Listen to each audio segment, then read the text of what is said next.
धनंजय मुंडे आणि कराडवर 307 सारखे गंभीर गुन्हे. अंजली दमानी यांचा आरोप. मुंडेंनंतर वाल्मी कराड टोळी चालवू लागला.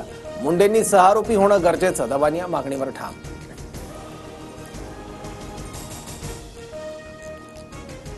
प्रशांत कोरटकरच्या अंतरिम जामिनाबाबत युक्तिवाद पूर्ण. कोल्हापूर कोर्ट उद्या निकाल देणार. इंद्रजित सावंत धमकी प्रकरणी केलेल्या इतर हस्तक्षेप याचिका कोर्टाने फेटाळल्या.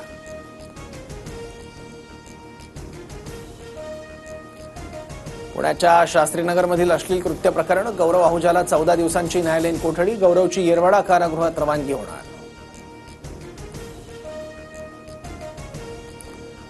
सतीश भोसले उर्फ खोक्याच्या अटकपूर्व जामिनावर बीड कोर्टात उद्या सुनावणी. मारहाण प्रकरणात जामिनासाठी खोक्याचा अर्ज.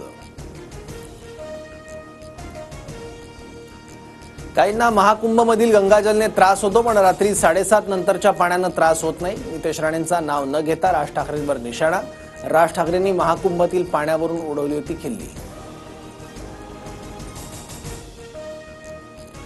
अबू आझमींना मुंबई सत्र न्यायालयाचा दिलासा. 20,000च्या जातमुचलक्यावर अटी शर्तींसह आझमींना जामीन मंजूर. औरंगजेबाचं कौतुक करणाऱ्या विधानानंतर गुन्हा दाखल करण्यात आला होता. लाडक्या बहिणींच्या हप्त्याची रक्कम वाढवणार नाही असं नाही, पण आम्ही लगेचच 2100 रुपये देऊ असं म्हणालो नाही. पत्रकारांच्या प्रश्नावर अजित पवारांचं उत्तर. एकनाथ शिंदेंचा ड्रीम प्रोजेक्ट असलेल्या न्यू महाबळेश्वर प्रकल्पाला आदित्य ठाकरेंचा विरोध. आदित्य ठाकरेंनी पर्यावरण प्रेमींसोबत घेतली मंत्री पंकजा मुंडेंची भेट. प्रकल्पामध्ये होणारा ऱ्हास या संदर्भात चर्चा. पीओपी मूर्तीवरील बंदी सरकारला अमान्य. मुख्य न्यायाधीशांच्या आदेशाविरोधात सरकार कोर्टात भूमिका मांडणार. मंत्री आशिष शेलार यांची मूर्तिकारांच्या महासंमेलनात आश्वासन.